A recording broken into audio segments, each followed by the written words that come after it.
বিসমিল্লাহির রহমানির রহিম।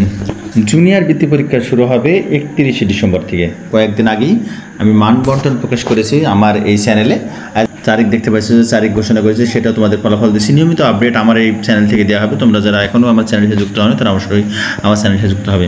অনলাইনে ফর্ম পূরণ চলবে 5 থেকে 9 অক্টোবর পর্যন্ত।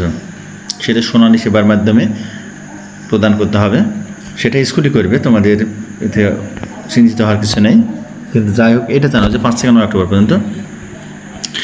আর এখান থেকে দেখতে পাচ্ছ 31 ডিসেম্বর শুরু হবে এবং ফলাফল কবে প্রকাশ হবে সেটাও জানিয়েছে। জানুয়ারি মাসের 31 তারিখে, জানুয়ারি মাসের 31 তারিখে ফলাফল প্রকাশ হবে। অর্থাৎ 21, 22, 23, 24 পরপর 4 সময় 3 ঘন্টা করে, তোমরা জানো সেটা আগেই প্রকাশ করেছে। এটা তোমাদের অত জানার দরকার নেই যে কীভাবে প্রশ্নপত্র তৈরি হবে। প্রত্যেকটা উপজেলায় তোমাদের কেন্দ্র হবে, কেন্দ্রটা হবে উপজেলায়, প্রত্যেকটা কেন্দ্রই হবে উপজেলা ভিত্তিক।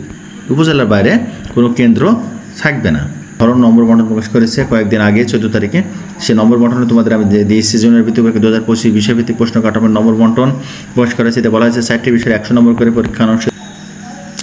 প্রবেশপত্র বোর্ডের ওয়েবসাইটে প্রকাশ করা হবে 10ই ডিসেম্বর, অর্থাৎ ডিসেম্বর মাসের 10 তারিখে তোমরা প্রবেশপত্র পাবা। ধন্যবাদ সবাইকে।